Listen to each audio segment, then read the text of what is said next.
Retour sur le plateau de Libre Expression. Nous l'avons dit en intitulé de ce programme. Nous allons revenir de façon principale sur justement les élections dans les conseils régionaux avec pour point d'ancrage particulier la région du Sud et celle de l'Est qui ne sont pas restées insensibles qui ne se sont pas inscrites dans un ordre continu. On l'a vu dans ces deux régions comme une espèce de défiance. Je commence par vous, Abel et Limbi Lobé. Alors, prenons le cas du Sud, qui a le plus défrayé la chronique. Est-ce que vous pensez que ce qui s'est passé de ce côté avec cette élection assez difficile pour Éric Gervais Ndo, est-ce que vous pensez que le cas du Sud est révélateur de ce qu'il y aurait une fronde en interne lorsque l'on se positionne justement dans les conseils régionaux aujourd'hui? Je suis venu ici aujourd'hui féliciter de tout mon cœur, avec toute ma petite force, les enfants du Sud, de l'Est, qui ont été élus au conseil régional et qui ont assumé pleinement leur responsabilité d'élus, grands électeurs, devant choisir qui doit diriger la région, devant mettre en place le bureau qui doit diriger avec le président du conseil régional, qui est l'exécutif de la région. C'est des missions extraordinaires.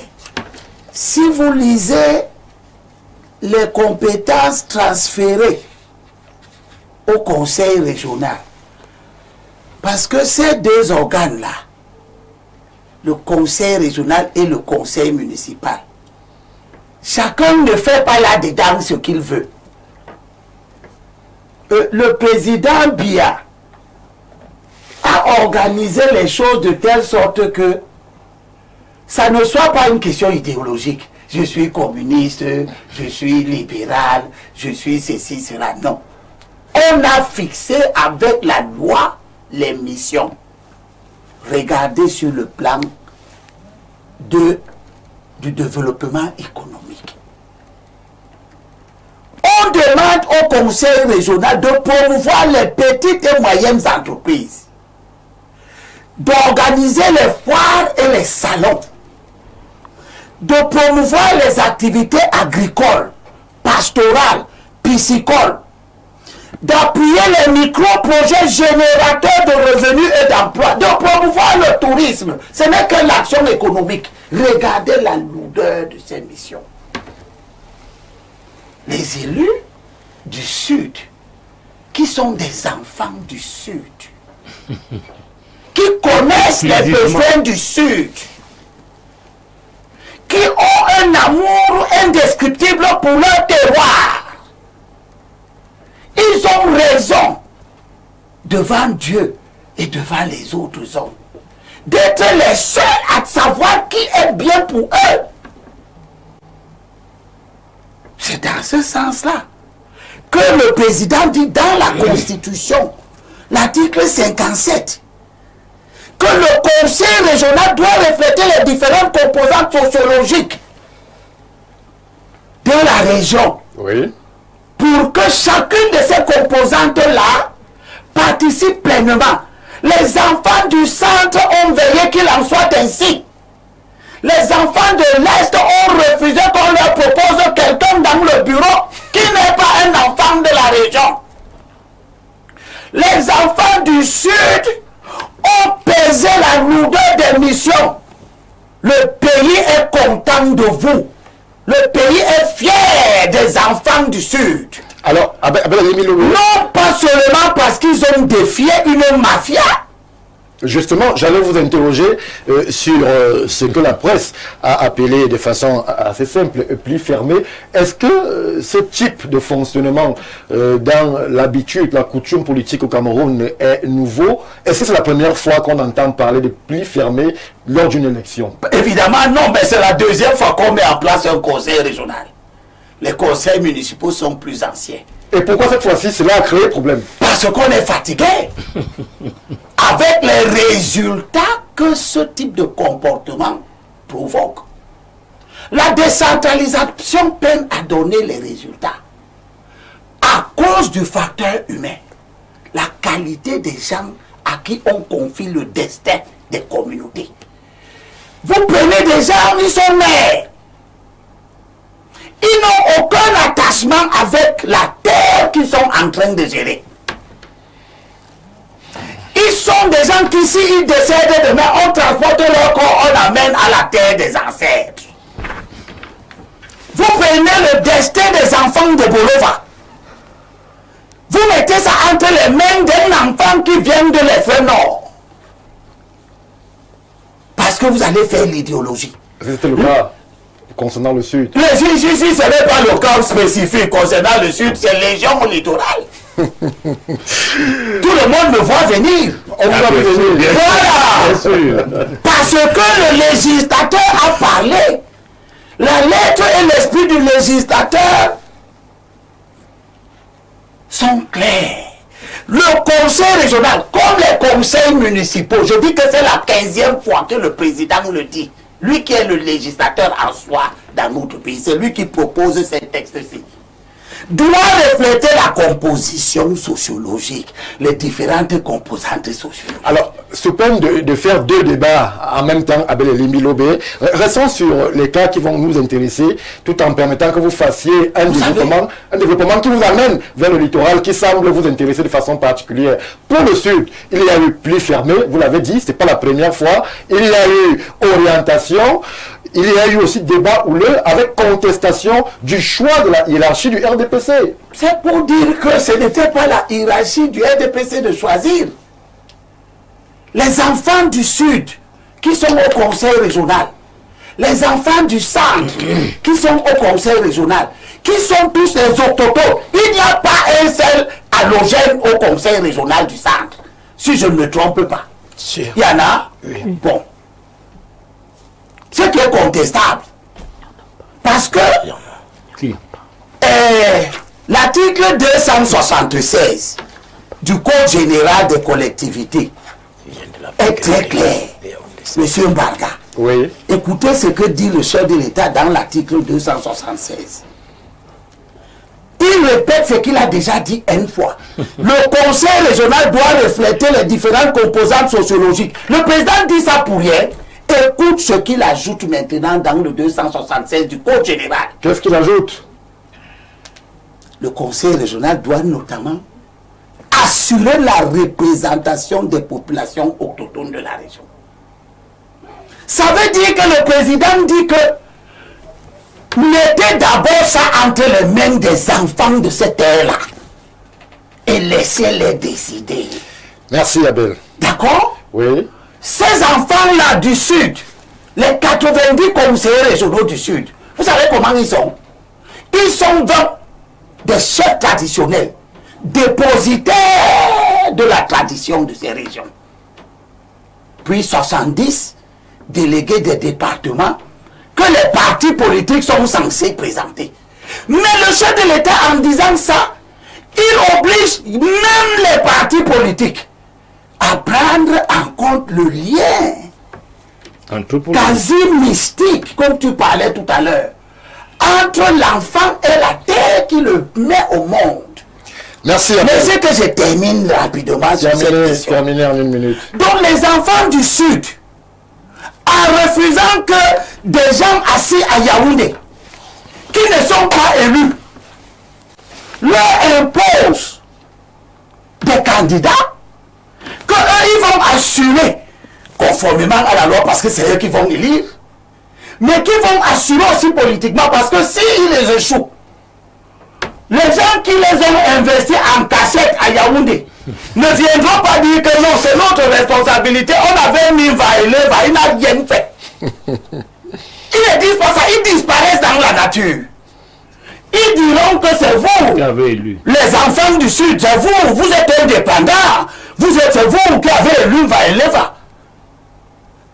Or, on leur a imposé Vaïleva Au nom de la discipline du parti qui s'avère être une mafia. Les enfants du Sud ont fait quoi? Ils ont refusé un candidat, Bikoro, qui a déjà fait couler le chantier naval. On prend quelqu'un qui a échoué dans une entreprise publique. On lui confie toute une région pour développer l'agriculture, pour développer les écoles, construire les lycées régionaux, entretenir les routes départementales, soutenir les foires, faire les salons, soutenir les micro-projets générateurs de revenus, soutenir les PME du Sud, construire une élite du Sud qui doit faire les affaires, tirer l'économie du Sud. Qui mieux que les enfants du Sud pour savoir que Bikoro n'était pas la bonne personne? On vous a compris. Je termine. Oh là là, Je termine. En 30 secondes.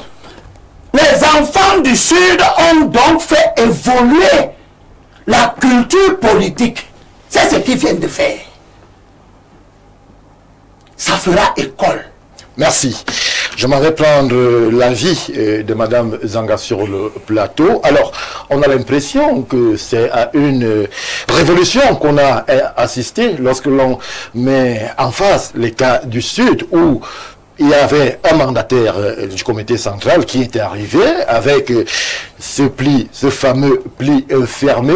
On a vu justement des assises assez houleuses. Revenons d'abord sur ce que disent les textes de votre parti, le RDPC. Est-ce qu'on peut être militant du RDPC et refuser de s'assujettir à une orientation venue du comité central qui elle-même prend justement ces orientations du président national? Peut-on continuer à être militant lorsqu'on s'en va en contradiction contre le président national? Alors, moi, à mon avis, je trouve que les conseillers régionaux du Sud ne sont pas allés contre les textes du comité central. Je m'explique. Allez-y. On parle de discipline du parti. Il faut savoir que la discipline, c'est pas la discipline au sein du RDPC, c'est pas une option. C'est un ensemble de règles qui a permis au RDPC d'être ce que le RDPC est aujourd'hui. Mais au sein du RDPC, on nous enseigne la démocratie, on nous enseigne la gouvernance. Est-ce que prendre ses responsabilités signifie qu'on est un indiscipliné? Je vous dirais non. Prendre ses responsabilités contre les orientations du parti? Oui. Et je m'explique pourquoi. Expliquez-nous. Nous avons reçu, moi je suis conseiller régional pour le compte de la région du centre. Nous avons reçu un pli fermé. Mais chez nous, il n'y a pas eu d'éclat de voix parce qu'à la base, la majorité des délégués portaient déjà un choix vis-à-vis de celui qui a été désigné. Mon Dieu. Ben oui, c'est un choix. Nous avons nos propres raisons. Donc, ce qui fait que chez nous, il n'y a pas eu beaucoup de problèmes. Mais nous allons dans le cadre des délégués du Sud. Celui qui est désigné ou qui a été désigné dans le pli fermé est combattu par la majorité des conseillers régionaux. La hiérarchie du RDPC n'est pas au courant? Mais la hiérarchie du RDPC, quand elle fait ses choix, ne s'attend pas. Non, mais il peut pas savoir. Choisi est impopulaire à la base. Est-ce que non, ce n'est pas un problème a consulté cette base? Je n'en sais pas grand-chose, mais voilà. Je sais que les conseillers régionaux ont décidé de prendre leurs responsabilités.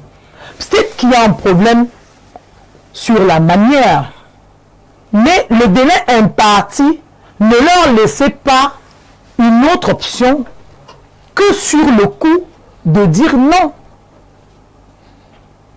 Et de leur dire, laissez-nous choisir, nous allons emporter la responsabilité. Donc pour moi, je ne trouve pas. Et puis il y a une autre nuance. Le président du conseil régional, certes investi par le RDPC, Oui. mais il représente, quand il devient conseiller régional, président du conseil régional, il représente toute une région Bien sûr. où on inclut toutes les composantes.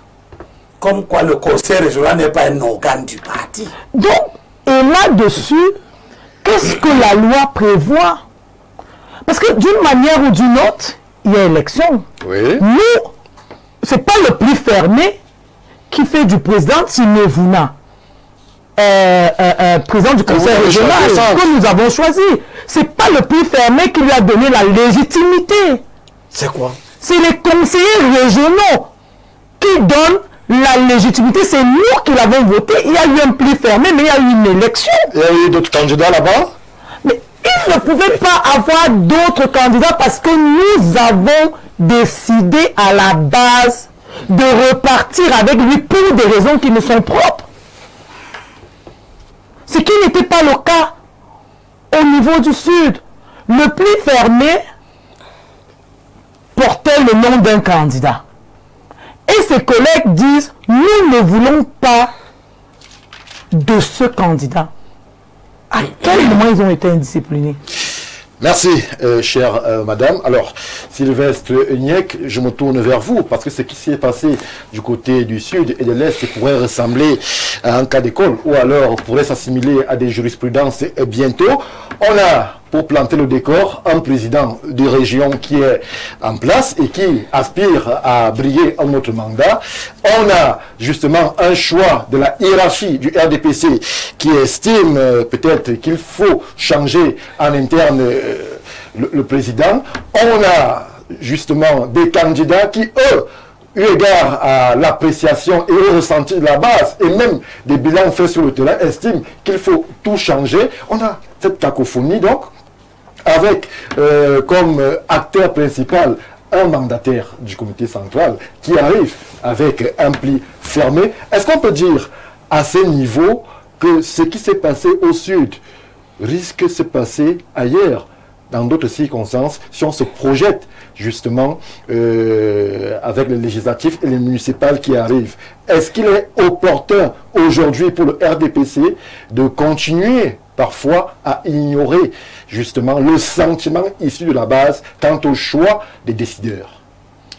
C'est vraiment bagarre. Si j'avais le choix, je me serais soustrait de ce débat. Parce que ce qui peut tuer le RDPC m'intéresse. J'aurais dit, laissez-les mourir. Qu'ils fassent ce qui les amène à mourir, ça m'intéresserait. Mais malheureusement, les conseils régionaux ne sont pas organes de partis politiques. Et c'est pour ça que j'en parle. Parce que vous savez, lorsqu'on était tout petit et qu'on préparait le coq le samedi pour le manger dimanche, on mettait généralement le poisson fumé et il n'était pas possible de trouver la patte du poulet dans le coq. Et on se demandait, mais de quoi il se mêle? Mais c'est vous qui avez mis ça au débat. Et les conseils régionaux sont plus importants que les partis politiques, c'est mon point de vue. C'est pour ça que j'en parle. Je vous dis donc deux choses. La première, c'est que la discipline du parti n'est pas l'obéissance aux hommes, c'est l'obéissance au texte. En confessant mon niveau de texte de RDPC, je prends pour moi ce que madame la conseillère vient de dire, que le plus fermé n'est prévu dans aucun texte du RDPC. La deuxième chose... Mais c'est une coutume qui existe. Je vous parle des textes. La coutume peut évoluer, c'est les usages, ça peut évoluer. C'est le même plus fermé qui a mis M. Leva, sans contestation. Permettez que je continue. Je vous dis donc que la première chose, c'est que... Tu as donc vu que le plus fermé avait tort. Maintenant, le plus fermé, ce n'est pas parce que, en fait, on peut reprocher aux militants du RDPC, conseillers régionaux, de refuser l'investiture alors qu'eux-mêmes ont été investis. C'est une lecture. De changer les règles en cours de match. Oui, c'est une lecture. Mais je vous dis, l'investiture doit tenir compte de ce que pense la base, sinon vous êtes coupé de la base du parti. Je t'ajoute un élément avant de continuer ta route. L'investiture des candidats à la délégation est prévue par les textes parce que le code électoral dit que ce sont les partis politiques qui les présentent. Tout à fait. Oui. C'est ça qu'on appelle l'investiture. Le fait que le parti vous présente. Il n'existe pas de candidat indépendant. C'est ça. Donc c'est un parti politique qui doit présenter cette dame-ci. Le parti l'a donc fait. Maintenant, pour les structures à l'intérieur du conseil, qui est un organe délibérant, les tests disent que c'est un organe délibérant, c'est-à-dire que c'est un organe qui décide. Il faut donc faire un choix en interne. Merci mon frère Elimilo. Je voudrais vous dire qu'en réalité, il a parfaitement raison. Il n'y a que les partis pour accorder l'investiture aux candidats. En dehors des présidentielles, chez nous, ce n'est que les partis politiques. Mais en réalité, c'est presque la dernière pièce, c'est-à-dire le parti vous accorde l'investiture. Parce que vous avez été choisi dans un processus interne au parti. À la fin, il faut bien que le parti assume votre présence dans sa liste. Ça nous amène à deux conclusions. L'État sait à chaque moment de la vie qui est dirigeant d'un parti politique. J'ai fait un peu comme mon frère Limbi Loubet. L'histoire où on raconte toujours qu'il y a de multiples investitures est fausse. Il faut le dire clairement. Parce que l'État, avec son gouvernement, doit savoir à chaque moment qui a qualité pour investir dans les partis politiques. Dans ces conditions, il y a une mafia qui intervient. Première chose, je n'ai pas vu une lettre signée du secrétaire général du RDPC ou de Paul Biya, le président. On vous dit, et là je sais pourquoi je le dis, que le secrétaire à la communication du RDPC dit que le parti m'a dit que ça s'appelle autres instructions. Et je pense que si on regarde très bien, de plus en plus les gens font, de moins en moins les gens font confiance aux instructions. Parce que ceux qui sont déposés des hautes instructions ont la qualité de signer sans en faire usage. Je dis par exemple le SGPR. Il fait l'objet d'un décret qui dit qu'il discrimine les choses qui se mettent au chef de l'État. Pourquoi ne signerait-il pas pour le président de la République par délégation le SGPR? Pourquoi continue pour dire toujours hautes instructions? C'est ça. Les Camerounais sont devenus allergiques à ça parce qu'on a vu les résultats. Oui. Maintenant, si on revient au RDPC, je ne pense pas que le secrétaire général, même quand il voulait le faire, arrive à le faire de cette manière. Parce que sur le plan structurel, on commence par faire les groupes au sein du conseil régional. Alors, à ce niveau, M. Niak, est-ce que vous pensez, puisque on est dans la réflexion, que le secrétaire à la communication, le secrétaire général du RDPC lui-même, le mandataire, je crois, le ministre Lé, qui était présent, toutes ces hautes personnalités se seraient trompées sur le profil, justement, du candidat à présenter? Il ne faut même pas attention à ça. Je sais là où... Il ne faut pas attention? Non, je sais là où je vous amène. Permettez-moi de vous amener. Sans brutalité, permettez que je vous amène. Je vous dis... Amenez-nous. C'est tant mieux. Il se passe qu'avant de passer aux élections, on compose les groupes. La chance du Sud, comparé au parti au Cameroun, c'est que c'est le même groupe, le RDPC. Et dès lors, on ne peut pas... C'est pire qu'infantiliser. C'est même gaminiser. Faire découvrir le pli fermé au conseiller par comme ça. On doit parler au sein du groupe. Ça permet de nous éviter la honte. C'est-à-dire, on vous dit, voilà ce que le parti pense. Dans le groupe RDPC, qui est d'ailleurs unique au Sud, et même partout aujourd'hui, n'est-ce pas? On en parle, on tombe d'accord, et on vient en salle pour remplir une formalité électorale. Mais là, vous évoquez une forme de primaire. Non. Ou bien une forme de débat interne. J'ai dit comment je suis d'accord avec les investitures, parce que le parti va gérer la macrostructure. Le parti gère, par exemple, le cas du RDP, ils savent que nous avons, dans la région du Sud, c'est pour moi 4 départements, je crois, n'est-ce pas? Dans les 4 départements, il y a 3 ministres ici, il y a 2 ministres là-bas, il y a des DG. On doit jouer l'équilibre. Et c'est pour ça qu'ils proposent, en expliquant que nous proposons tel, parce que dans tel département, vous avez déjà tel autre poste. C'est un équilibre que le parti doit gérer. Mais pas gérer comme une baguette magique, c'est-à-dire on se lève, on lit devant tout le monde. Non. On s'entend au sein du groupe. Et je pense que ça avait été fait. Le choix aurait été plus facile à opérer pour le Conseil du Sud. Maintenant, quand ce n'est pas fait, quand vous êtes dans une mafia, en réalité, ou quelquefois il peut arriver que seul le bénéficiaire du plus fermé ait l'information. Il y a un problème. Dans ça, on commence à faire attention à tout. Je prends le cas de... L'Anvila a 2 ministres. Je l'ai dit, ça part de... Madame Le Boncoeur est mariée à mon frère Makak. Elle devrait être considérée comme militante de Makak. Parce que nous sommes une société patriarcale. Mais il se passe que, parce qu'elle est ministre, elle est chez elle. Ce que tu dis vient d'être considéré à l'Ouest. Bon, voilà. Où Madame Sopor est mariée à Sobning et on considère qu'elle est Bamileke. Tout à fait. C'est notre société qui est comme ça. Arrivé maintenant dans notre, on change. On change. Allons-y, monsieur. Madame Libomliken est une femme de Makak. Et à ce titre. Vous la revendiquez? Non, mais elle a toujours été militante de l'Anvila. Elle a fait toute sa carrière politique. C'est la question que je pose. Lorsque vous êtes déjà marié, vous devez faire quoi? Oui, mais est-ce que vous pouvez... Est-ce qu'elle a choisi? Non. Mais elle ne peut pas recevoir... Les questions félicite, je continue. Faut intégrer les questions de mariage. Madame, c'est l'essentiel. permettez-moi de continuer, je vous amène doucement, sans brutalité. Il se passe que Jacques Famine Doumbouya de l'Envila, ministre. Oui. Madame Boumleking de l'Envila par force, ministre. Si on envoie le président du conseil dans l'Envila aussi, on devrait dégager, au nom des équilibres, un ministre au moins. Et la mafia intervient donc. Il faut envoyer le président ailleurs, partout, sauf dans l'Envila, pour protéger les postes de l'Envila. En ce moment-là, les conseillers qui ne sont pas bêtes. Pas du tout. Je pense qu'ils n'ont rien contre ni Elemba, ni Bikoro. Mais en fait, ils voient vos calculs qui n'ont rien à voir avec le développement de la région tel que décrit par les textes. En ce moment, ils vous disent non. Merci. Et en ce moment-là, je finis par là, ils posent un acte fort. Le refus d'imposer à des gens ce que... Là, vous n'avez pas demandé leur avis. Ils vous disaient non. Et ça va aller en s'accentuant. Parce que la réalité, c'est quoi? Cette histoire n'est acceptée nulle part. Mais comme le RDPC, pour ne pas parler d'eux, a les moyens de mater ceux qui s'opposent à ce système. Je vais vous dire quelque chose. Vous pouvez tout perdre pour votre parce que vous avez désobéi à Jean Côté. C'est vous avez fait l'obéissance au texte qui n'est pas le respect des hommes. C'est ça le problème. Donc on arrive dans un système où il fallait bien que ça commence quelque part. Et ça a commencé? Ça a commencé heureusement au sud et un peu à l'est. Mais également, je suis de ceux qui pensent que il y a un temps pour vivre, un temps pour mourir, et entre les deux, un temps pour se reposer. Merci. Je finis par là parce que c'est mon président de conseil. Moi, je suis du centre. Je comprends très peu que la dame qui est mon conseiller, pour que j'ai beaucoup de respect, nous dise qu'ils ont choisi Timevuna. Parce que si c'est le même Timevuna qu'on voit, et qu'on aussi voit au sein du conseil, il y a un problème. Ça n'a rien à voir avec la volonté de M. Timevuna de développer le centre ou autre chose. Mais à un moment donné, je pense que le respect, même la pitié qu'on doit avoir pour nos parents, doivent nous amener à leur dire, vous avez tout donné, Reposez-vous. reposez-vous. Leur demander un peu trop, ça veut dire qu'on veut qu'ils prouvent qu'ils sont séniles et ce n'est pas bon. Pour ma région du centre, je dis, il y a tellement de compétences au centre, des enfants du centre, qu'on aurait pu se passer du président Timevuna en lui faisant un mausolée.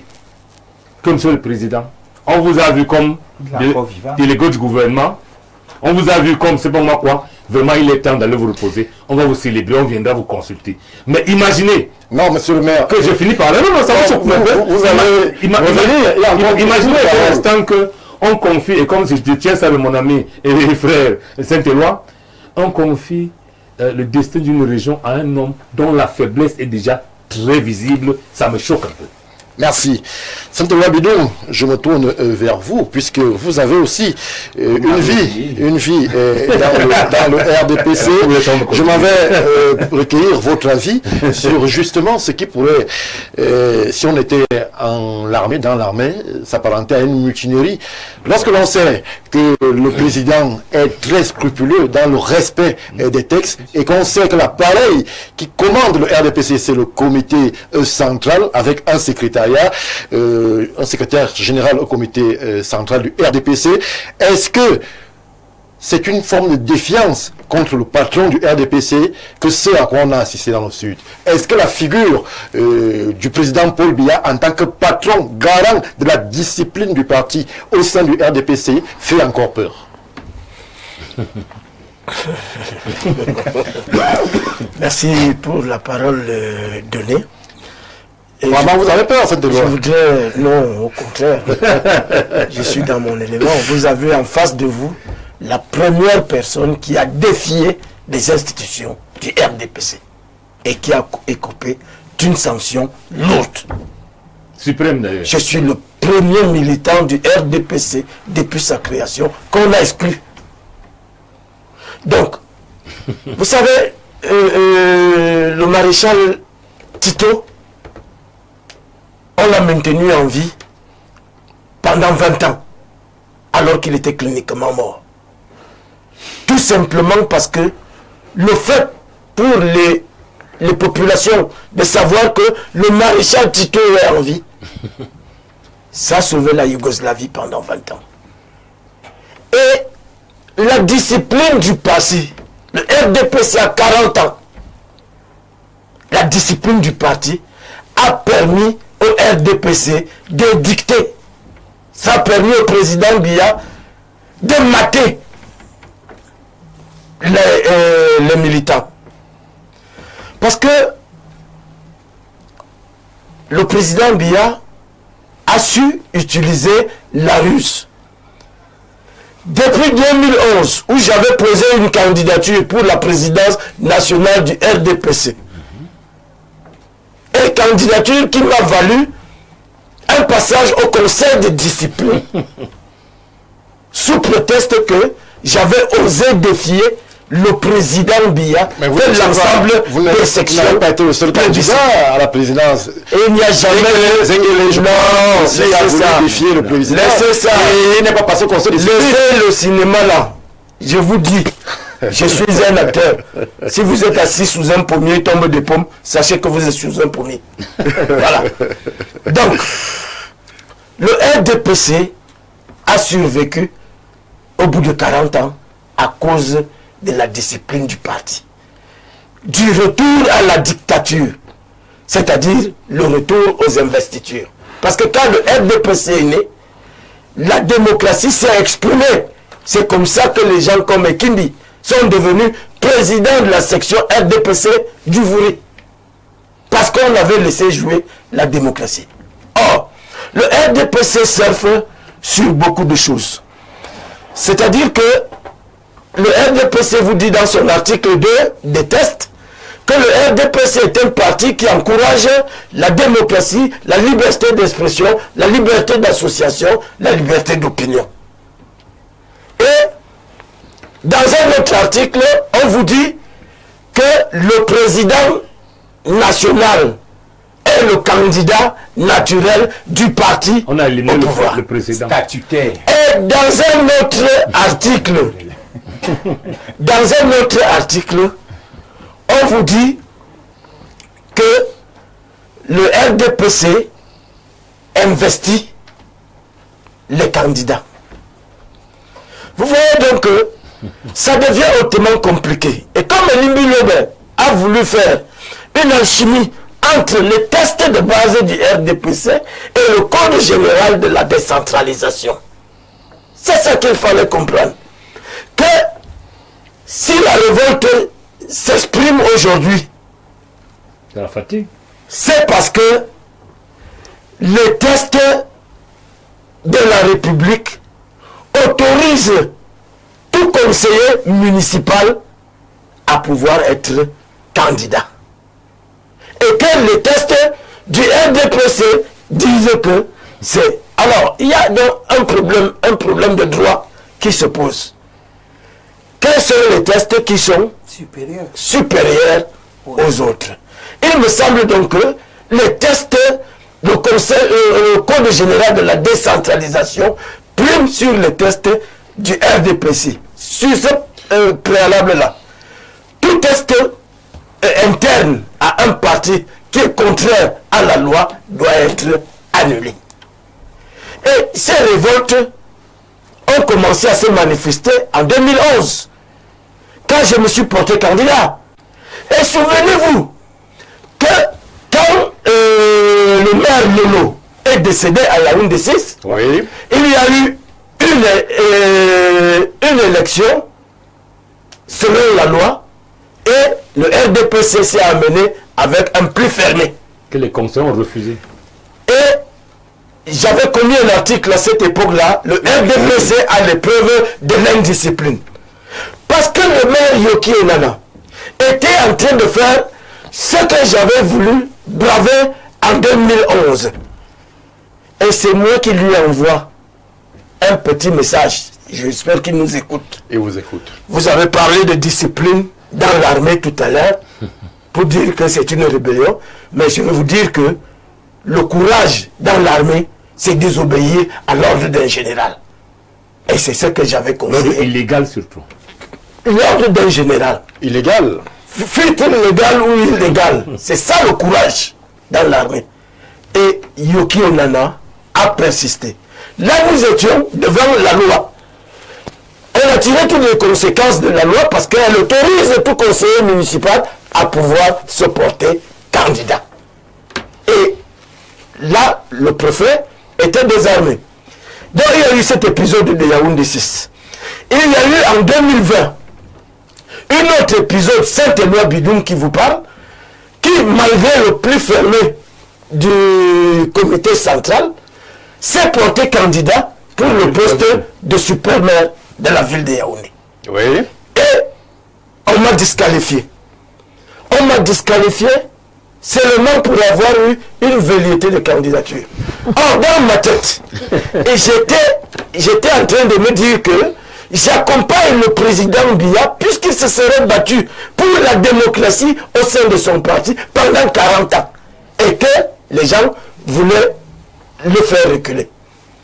De toutes les façons, vous savez ce qu'il y a eu. On était 198 électeurs. Les électeurs ont d'abord refusé de voter. S'il y a une candidature unique, nous étions deux autres candidats. Le maire Abouna de Yaoundé 1er et Saint-Éloi Bidoum de Yaoundé 6. Sous contrainte, le maire Abouna s'est retiré. Moi j'ai refusé. Et moi on m'a menacé des arrêts, tout ce que vous pouvez imaginer. Je voudrais chuter. Pour dire que... En répondant à ma question. Oui.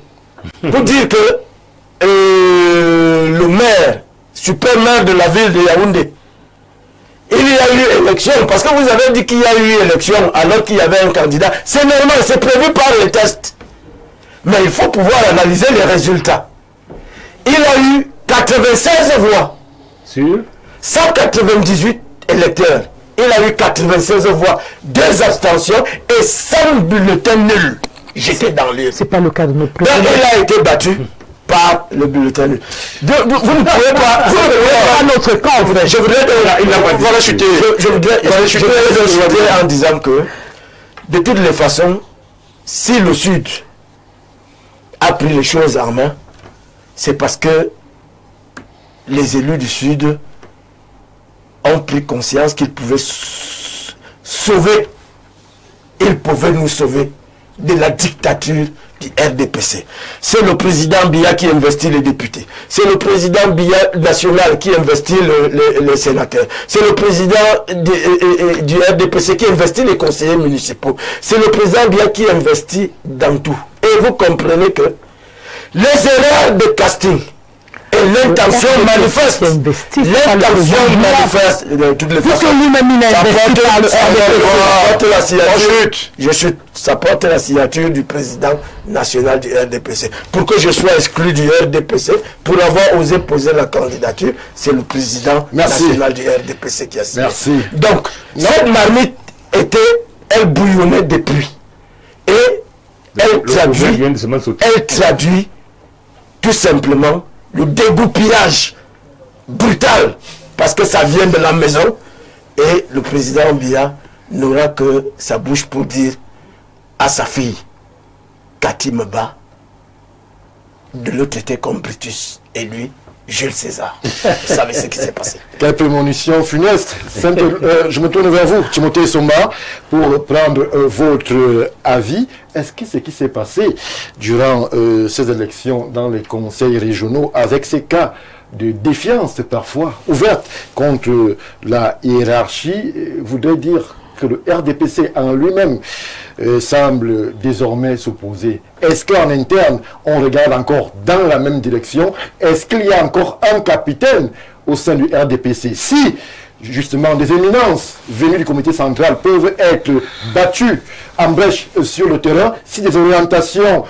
issues, justement, de l'appareil du parti peuvent être réfutées par les conseillers, si, justement, on se retrouve avec une base qui ne se reconnaît en rien dans les choix, justement, des candidats portés à leur décision, est-ce qu'on n'est pas en train d'aller tout doucement vers l'implosion de ce parti? Stéphane Baga, c'est très tôt, c'est très tôt. C'est vrai que plusieurs personnes fantasment l'implosion du RDPC parce que c'est une machine qui freine les ambitions et les ardeurs des partis adverses. Mais en toute chose, il faut avoir de la mesure, il faut toujours rester dans le contexte. Il ne faut pas vouloir créer un hiatus entre la loi, les lois, la constitution et le parti. Rappelons quand même que l'article 3 de la Constitution du Cameroun est clair, que les partis politiques concourent à l'expression du suffrage. Maintenant, on ne va pas confier les ambitions à des nébuleuses. Pour que les partis puissent concourir efficacement à l'expression du suffrage, ils doivent se constituer.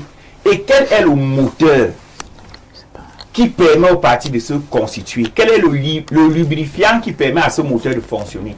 C'est la discipline, c'est-à-dire cet ensemble de règles communes que l'on se fixe pour atteindre un objectif commun. Mais il y a un problème. Le problème se situe à quel niveau? Comme le disait Napoléon Bonaparte, la discipline est la force des armées. Mais il est bon qu'elle soit plus observée par les chefs que par les soldats.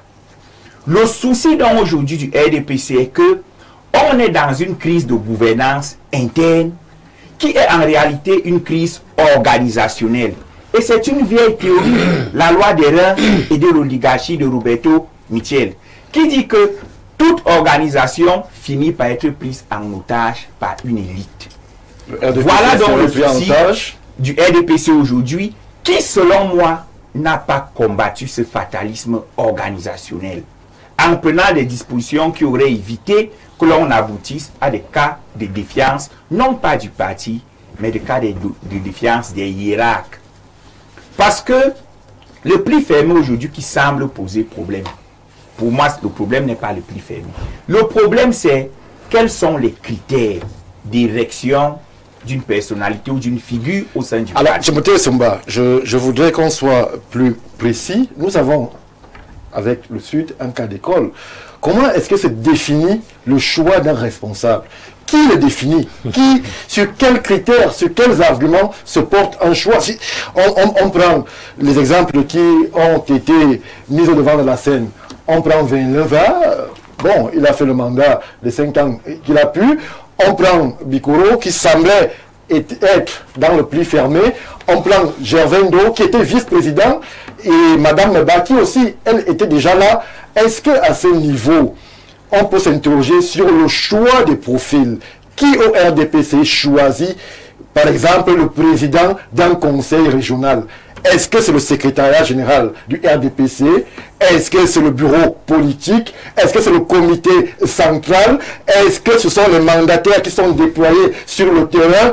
À quel moment il y a cette dichotomie entre la base et la hiérarchie du parti qui fait à ce qu'aujourd'hui, l'on se rende compte que véritablement, la hiérarchie n'a pas tenu en compte le message passé par la base dans le choix justement des dirigeants? Dire que la hiérarchie n'a pas tenu encore le message serait dire une contre-vérité. Gervendo était vice-président du Conseil régional de l'Est. Il ne peut donc pas du Sud. Il ne peut donc pas se désolidariser du bilan calamiteux de Mvelemva. Ils sont co-responsables de la gestion du Conseil régional du Sud. C'est simple ce que tu dis. Le problème est ailleurs. Vous l'avez posé. Quels sont les critères de choix? Quels sont les critères de... On ne peut pas poser la question qui, c'est le parti politique. Qui? Le parti, puisqu'il y a confusion aujourd'hui, M. Samba, entre le secrétaire général, entre le président, entre les mandataires, entre le comité central, entre le bureau politique. Si vous m'aviez laissé dérouler, vous n'auriez pas posé cette question. C'est le qui parle que j'ai bien parlé des hiérarques. Le parti politique va acquérir le suffrage pour lequel il concourt à l'expression. Mais au sein du parti, on choisit les responsables.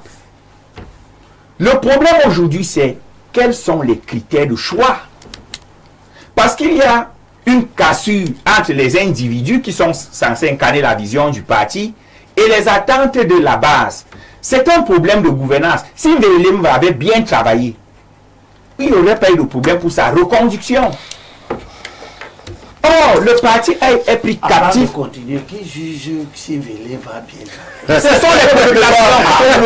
Allez-y, monsieur Soba. Ce sont les populations. Donc les conseillers sont les représentants. Okay. Oui. Donc, qu'est-ce qui se passe? Dès que le RDPC a gagné l'élection, en principe, c'est la base qui devrait dire sur qui elle pose son dévolu. Mais qu'est-ce qui se passe? On dit que les mandataires viennent avec des plis fermés. Premier problème. comment est-ce qu'on désigne les mandataires? Y a-t-il eu une réunion du bureau politique? Y a-t-il eu une réunion du comité central? C'est là que le problème commence. Deuxième problème, qui inscrit le nom dans le pli fermé? C'est le président national du parti, c'est le bureau politique réuni même de façon virtuelle, ou bien c'est le comité central? À ces trois questions, il n'y a pas de réponse dans les textes du parti.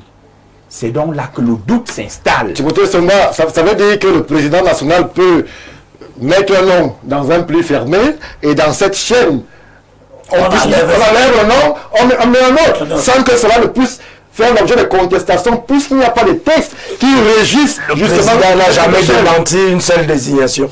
Moi, donc il a su. Et il n'a jamais démenti. On a exclu Msanga Yanding. Il a contesté que ce n'était pas le président qui avait dangereux. Le président Pensez que l'instruction présidentielle puisse être dévoyée ou changée en cours de chemin. Vous n'avez pas l'impression que depuis un moment, il y a quelques flottements sur l'instruction présidentielle? Il n'y a pas de, Puisque le président ne demande il jamais. n'y a pas de flottement sur l'instruction. Il y a un problème d'origine de l'instruction. Comment on fait pour savoir que l'instruction qui arrive est celle du président? Ah, ça, Voilà le problème. il ne confirme pas, il n'infirme pas non plus. Voilà le problème. Comment on fait pour se rassurer? Les mécanismes de hiérarchie informelle ont donc permis à certains de se rendre compte que certains plis fermés n'étaient pas la volonté du président. Si on questionne le jeu des acteurs, pour l'élection du Conseil régional du Sud, à côté des mandataires, vous avez vu qui? Vous avez vu... Le ministre d'État? Non, ça, ce sont les gens du parti officiel. Vous avez vu Pierre Meba, le petit frère du président de la République, qui était là. Ce n'est pas un acteur des moindres. Qu'est-ce que Papa Pierre vient faire à une session de plein droit? Qui est membre du RDPC? La session de plein droit est certes ouverte. Oui. Mais qu'est-ce que le papa de Cathy Meba, candidate, petit frère du président de la République, vient faire? Il est membre du conseil. Il n'est pas membre du conseil. Ok, Vous comprenez donc qu'il était porté. conseil public, On peut donc comprendre la témérité de Cathy Meba. S'il te plaît, Ça veut dire que C'est une lecture assez simple. Non, non, non, s'il te plaît, arrête.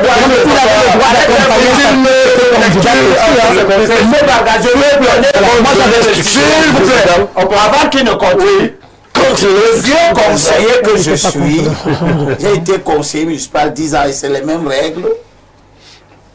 Le conseil municipal, les sessions sont publiques. Oui. Ça ne veut pas dire que tout le monde prend la parole Pas du là-dedans. tout. Tout le monde peut être présent, mais ne prend pas la parole. Tout le n'a monde jamais peut pris la être parole. présent, ce sont les conseillers exclusivement. Oui. Donc, en tosse régulière, c'est que des gens qui ne sont pas membres du conseil viennent au conseil et prennent la parole dans le conseil. Mais monsieur Monsieur n'a jamais pris la parole. Pas de débat. Non, je n'ai pas parlé de Meba. Ok. J'ai vu Fameux de le faire à Douala, Tout à fait. en plein conseil de la commune de Douala 5, dont j'étais le conseiller. Il a pris la parole au conseil pour nous dire qui était le candidat du parti. Merci Abel Elim. Et ça rejoint ce que Madame la conseillère disait tout à l'heure. Et ça rentre donc en droit de ligne avec ce que Timothée est en train de dire. Quand des gens qui n'ont pas qualité à prendre la parole dans le conseil viennent prendre la parole sous le prétexte de garantir la discipline, ils sont déjà en train de violer pas les textes du parti, mais une loi. Merci Abel. Timothée, poursuivez. Voilà. Je tiens à préciser que Papa Pierre n'a pas pris la parole au Conseil régional du Sud. Personne ne l'a dit. Il était juste présent. Mais sa présence est éloquente de quelque chose. Parce que si lui, petit frère du président de la République, vient soutenir sa fille, que l'opinion présente comme quelqu'un qui brave, qui défie les instructions du parti, ça veut dire qu'il y a Donc son père ça veut est dire qu'il y a déjà un problème au niveau du coefficient de sincérité du pli fermé. Oui. Or, les textes du parti sont clairs. En cas de non-consensus, on passe au vote. C'est ce que les textes du RDPC prévoient. Il est donc clairement établi aujourd'hui que le pli fermé a souvent servi, sous le couvert de la discipline du parti, a souvent servi l'arbitraire de certains individus. Oui. Maintenant, est-ce que le RDPC, c'est la question que vous m'avez posée, va imploser ou exploser pour une crise du pli fermé? Je pense que non. Parce qu'aujourd'hui, le président national du RDPC a compris que la discipline du parti, qui est censé être le régulateur des ambitions de tous les militants, est devenu le bouclier de l'arbitraire. Il faut donc restaurer tous les organes consultatifs du parti. Parce que c'est au sein des organes consultatifs du parti qu'on doit s'arranger pour savoir qui va gouverner, qui va gérer telle région, qui va gérer tel espace. Or, qu'est-ce qui se passe? Le mandataire vient surprendre des conseillers régionaux, qui sont des hommes avertis, parfois introduits avec un nom. Maintenant, ça dépend aussi du nom. Parce que personne ne pouvait contester le nom de Jean-Bernard Dongwe-Somba à l'Assemblée nationale. Le charisme personnel des individus joue. Le CV personnel des individus joue. Parce que si le nom qui vient dans le pli fermé est un nom costaud, crédible, il va passer. Si c'est un mauvais nom, il ne va pas passer. Ça questionne la question du casting. Merci. Il faut nécessairement, je vais sortir par là, il faut nécessairement, et c'est un problème qui concerne déjà tout le pays, l'insolidarité qu'on voit au niveau du gouvernement a gangréné le parti. Ou alors c'est l'inverse. Tout à fait. Il faut nécessairement qu'au Cameroun, on définisse les profils pour chaque situation, les profils de carrière. Il est inadmissible que quelqu'un a 8 ans de service, il est proviseur, et quelqu'un d'autre a 20 ans de service, il n'est même pas suivi en général. Ça doit commencer au sein des partis. Merci Timothée Somba. Le profil doit être, et les critères On a compris. Clairement. On a compris. Alors, Abel Elimi Lobé, avant que vous me preniez la parole sur ce dont vous voulez parler, moi je vais vous poser une question qui peut donc être celle justement des profils de ceux qui sont en situation de responsabilité aujourd'hui. Parce que si le pli fermé a été contesté au sud et à l'est, il y a là où c'est passé. Il y a là où, justement, on n'a pas eu les moyens d'avoir le petit frère du président dans la salle pour contester le plus fermé. Ça veut donc dire aujourd'hui qu'il faudrait désormais interroger parfois les acteurs qui sont mis devant la scène et faire parler les bilans. Quand est-ce qu'on fait parler les bilans à Abel-Elimi Lobé? Mais c'est l'autre combat de depuis.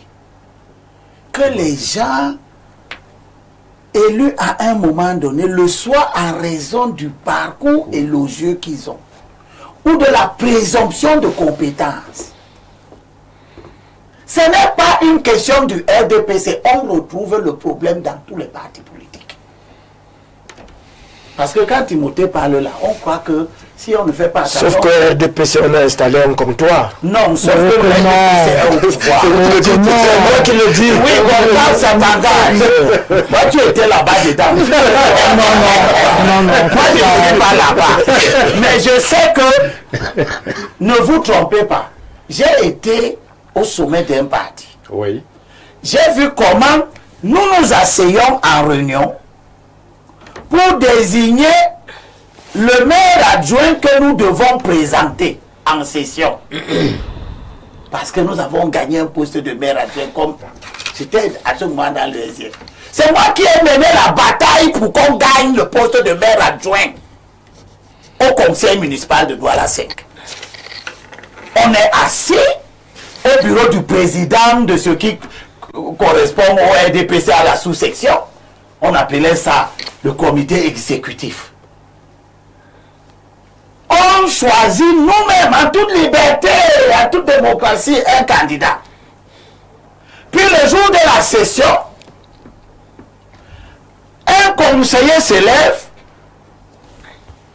qui était en réunion où on voulait l'harmonie. On voulait choisir de façon harmonieuse notre futur candidat. Il sait qui on a choisi là-bas à la réunion. En session, il se lève, il dit qu'il a un pli du parti. Oui. Et il lit quelqu'un d'autre qui était en réunion qui n'a pas dit qu'il est candidat. Lire dans le conseil, qui est un organe délibérant, une lettre d'une organisation politique est en soi déjà une faute. C'est en soi une faute. Le conseil n'est pas là, ne reçoit pas les injonctions des organisations politiques. La dérive va commencer comme ça. Ça veut donc dire qu'aujourd'hui, il y a beaucoup d'imposteurs qui sont aux affaires. Bien sûr que oui. La preuve, c'est que nous, à Douala, c'est qu'à l'époque dont je vous parle, quand je me suis levé comme le chef du groupe SDF, ce que j'étais, pour donner le candidat, notre candidat que nous avons admis ensemble, Ndieu Garemi, on nous a donné un autre candidat du parti. Et c'est ce candidat du parti-là que le RDPC a soutenu. Et ce candidat du parti, vous savez comment il a fini? Non.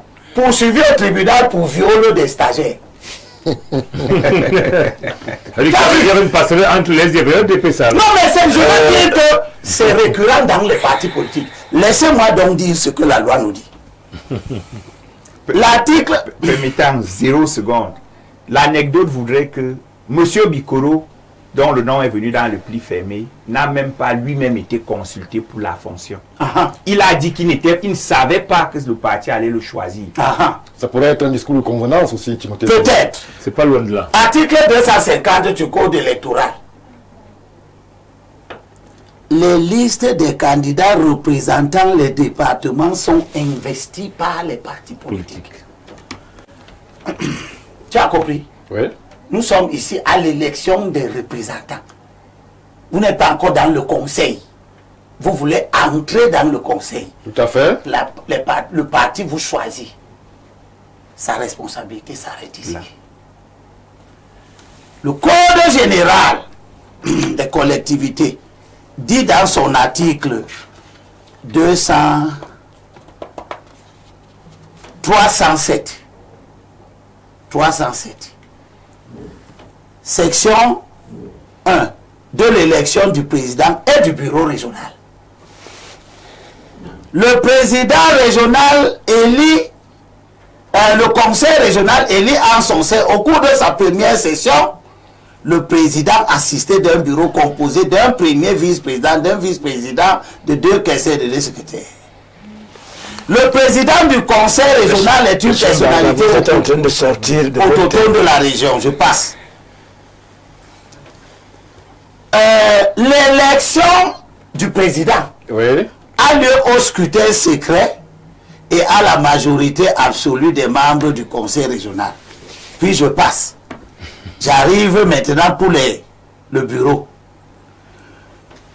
Aussitôt après l'élection du président et sous sa présidence, le conseil régional complète son bureau en élisant dans les mêmes conditions que le président, le premier vice-président, le vice-président, les 2 questeurs, les 2 secrétaires sont élus au scrutin de liste à la majorité à un tour. C'est ce que la loi dit. Dans la pratique. Il n'y a pas d'investiture. Merci. Donc, tout ce qui amène à l'intérieur du conseil la question des investitures galvaude, désoriente, déforme, gâte. Et ce qui s'est passé au sud, c'est la préservation de l'orthodoxie. C'est pour cela que les conseillers du sud ont fait œuvre utile. Le pays leur saura gré. Merci. Monsieur Maraga. Merci.